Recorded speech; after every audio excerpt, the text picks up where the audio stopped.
আসসালামু আলাইকুম, সবাইকে আমার রান্নাঘরে স্বাগতম।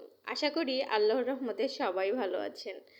তো দেখে বুঝতে পারতেছেন যে আমি আজকে একটা মিষ্টির রেসিপি নিয়ে চলে এসেছি। তো চলুন মিষ্টিটা তৈরি করতে আমাদের কি কি লাগে।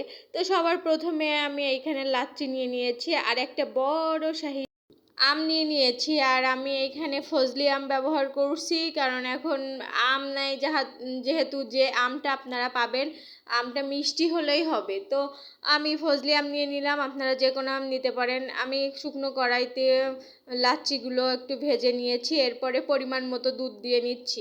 আর দুধ দেওয়ার সাথে সাথেই কিন্তু দুধটা টেনে যাচ্ছে লাচ্ছির সিমাইয়ের সাথে।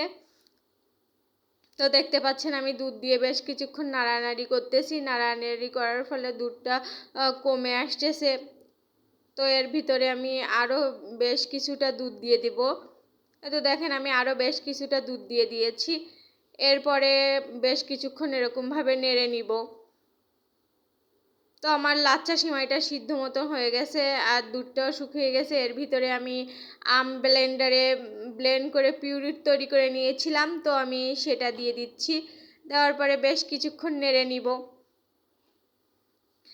দেখেন আমি অনেকক্ষণ ধরে আলতো হাতে নেড়ে নিচ্ছি। এবার এর ভিতরে চিনি অ্যাড করে দিব পরিমাণ মতো, যেহেতু আমি মিষ্টি বানাচ্ছি চিনিটা একটু বেশি হলে মনে হয় ভালো হয়।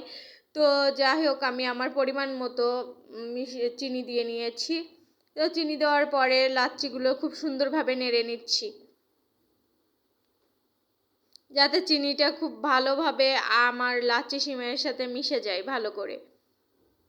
আসলে লাচ্ছি সিমাই আর আম দিয়ে যে এত সুন্দর একটা মিষ্টি তৈরি করা যায় এটা আমি জানতাম না। তো আমি একটা টিকটকেরতে দেখে তো আমি মনে করলাম যে আমিও বানাই তো বানাতে চলে এসেছি। তো এখানে আমি দারচিনি দিয়ে দিচ্ছি, 3টা এলাচ দিয়ে নিলাম, আর এর ভিতরে 2টা তেজপাতা দিয়ে নেব। তো এ পর্যায়ে গরম মশলাগুলো দিয়ে খুব ভালোভাবে নেড়ে নিচ্ছি। আর এগুলো দিলে খুব সুন্দর একটা ফ্লেভার আসে, আর ফ্লেভারের জন্য আমি এটা দিয়েছি, আপনারা চাইলে স্কিপ করতে পারেন। তো আমি বেশ কিছুক্ষণ নাড়তেছি, তো চিনি থেকে একটু পানি বের হলো। আর আমি এইখানে অফ ক্যামেরাতে একটু ফুড কালার দিয়ে নিয়েছিলাম আমার কালারটা চেঞ্জ করার জন্য, যাতে কালারটা ভালো আসে। আপনারা চাইলে এটা স্কিপ করতে পারেন। তো আমি এর ভিতরে একটু গুঁড়ো দুধ দিয়ে নিয়েছি, আমার কাছে এতটুকুই ছিল, আপনারা চাইলে একটু বেশি করে দিবেন, যার কারণে টেস্টটা অনেক ভালো আসবে। তো আমি এরকমভাবে নেড়েছি, আর দেখেন আমার প্যান থেকে কিন্তু এটা ছেড়ে দিয়েছে। এরকম অবস্থাতে আমি এই মিষ্টি শেপ দিয়ে নেব। তো হাতে তেল তেল ভাব চলে আসতেছে, এতে কোনো ঘি বা কোনো তেল ব্যবহার করি নাই।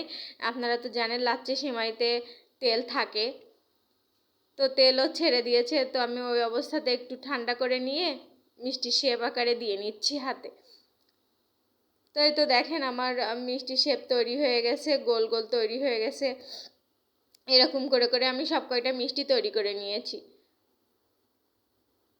এত মিষ্টি তৈরি করে প্লেটে একটু লাচ্চা সিমাই নিয়ে নিয়েছি শুকনা। নেওয়ার পরে মিষ্টিগুলো এর ভিতরে একটু মানে গড়িয়ে গড়িয়ে নিচ্ছি, মাখিয়ে নিচ্ছি, যাতে দেখতে সুন্দর লাগে আর খাইতেও ভালো লাগে।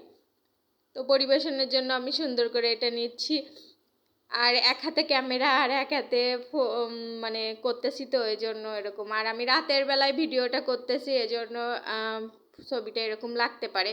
তো আমার চ্যানেলটা নতুন, সবাই সাবস্ক্রাইব করে আমার পাশে থাকবেন। আর কেমন হয়েছে অবশ্যই কমেন্ট করে জানাবেন, আর বাসায় একবার হলেও ট্রাই করবেন। এতক্ষণ আমার সাথে থাকার জন্য সবাইকে ধন্যবাদ।